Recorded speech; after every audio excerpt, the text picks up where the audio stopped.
Hello children, so we were discussing about the endocrine system and in this concern we have already discussed the gland hypothalamus.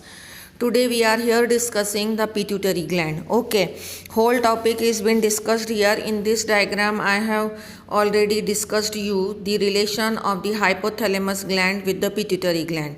Again you can see that this is hypothalamus, this is anterior lobe of pituitary gland and this is the posterior lobe of pituitary gland.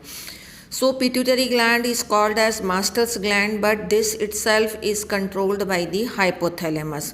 Function of hypothalamus we have already seen. Today we will be discussing the function and the hormones of the pituitary gland, which is given in your book here, but I have converted the whole topic in the form of notes. Through the notes only I am discussing. So hypothalamus can also be discussed by this way. In short, I am telling you that hypothalamus releases two types of hormone, that is releasing hormone and inhibiting hormone. Releasing hormone is gonadotropin releasing hormone, example of this, which is short called as GnRH. It stimulates the anterior lobe of pituitary gland, then it releases the gonadotropins.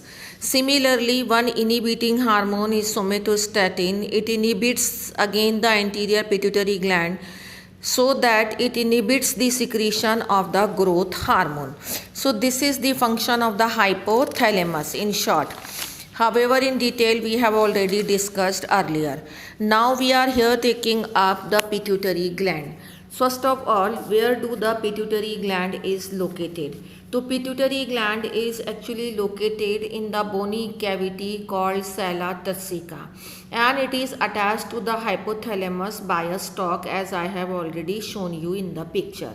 Now what are the parts of the pituitary gland? Pituitary gland can be divided into anterior lobe and posterior lobe. Anterior pituitary lobe, posterior pituitary lobe. Anterior pituitary lobe is called as adenohypophysis and posterior pituitary lobe is called as neurohypophysis. This adenohypophysis or anterior lobe is further divided as pars distalis and pars intermedia. Out of these, anterior lobe is actually the pars distalis only. Pars intermedia is middle lobe, which is almost fused to the pars distalis or anterior lobe only. Okay, posterior lobe is neurohypophysis. It is further called as pars nervosa. Now we are here coming to the hormones secreted by each lobe of the pituitary gland.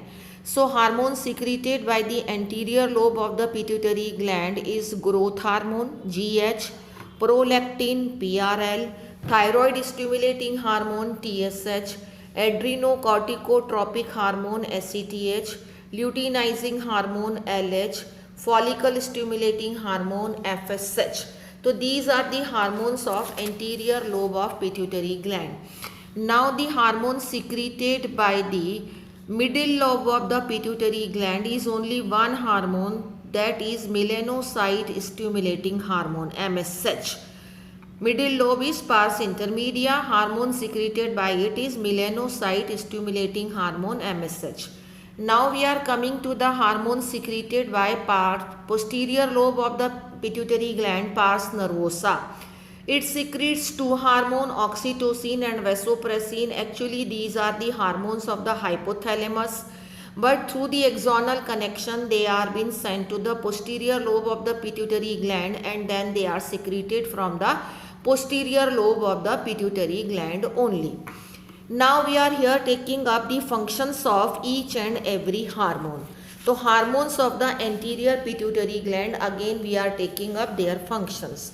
First hormone of the pituitary gland anterior lobe is growth hormone GH.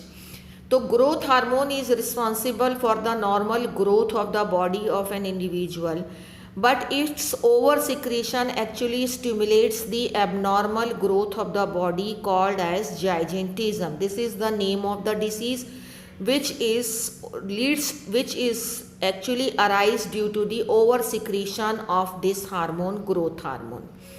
If this hormone secreted in more than the normal amounts, that means over secretion in adults, leads to disfigurements of the face or disfigurement of the figure, called as the disease acromegaly. This condition is called as acromegaly. So one disease is Gigantism, other is acromegaly. Both of them arise due to oversecretion of growth hormone. Then the low secretion of the growth hormone actually leads to stunted growth, and this condition is called as what? Dwarfism. So this is about the first hormone of anterior pituitary gland. Second hormone of the anterior pituitary gland is prolactin. It regulates the growth of the mammary gland and helps in the milk secretion after the childbirth. Then thyroid stimulating hormone, it stimulates the thyroid gland for the secretion of thyroxine hormone.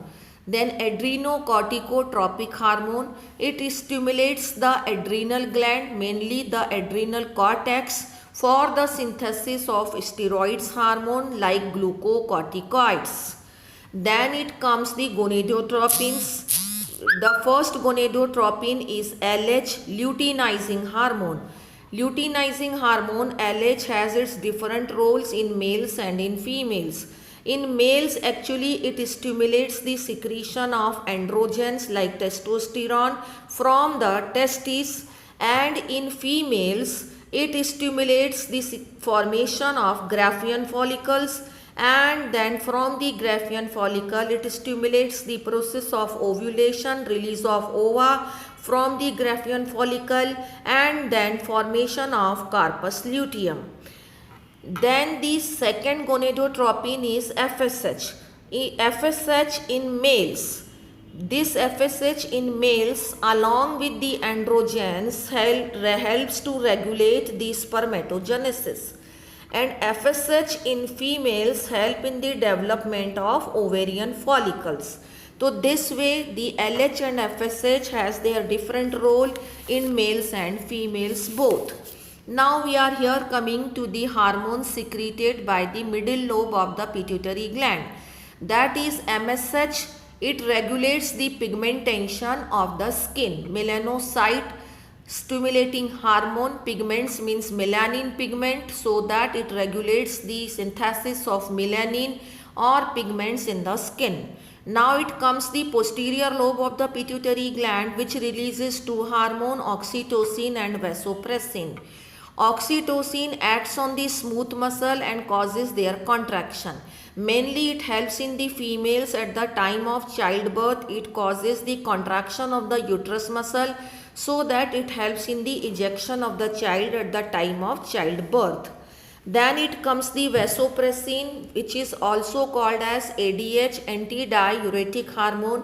It acts on distal convoluted tubule of the nephron of kidney, and it helps in the reabsorption of water or electrolytes from distal convoluted tubule, so that the water absorption is controlled or regulated by the kidney. Deficiency or impairment of this hormone ADH is actually leads to the excessive loss of water from the body, and then it leads to dehydration. So this is all about all the hormones of pituitary gland, anterior lobe, middle lobe and posterior lobe, their names and their function. Hence now you can understand that pituitary gland controls all other gland like adrenal gland, like thyroid gland, like testes, like ovary and all other glands, so that it is called as master gland. This is all about today's lecture. Thank you.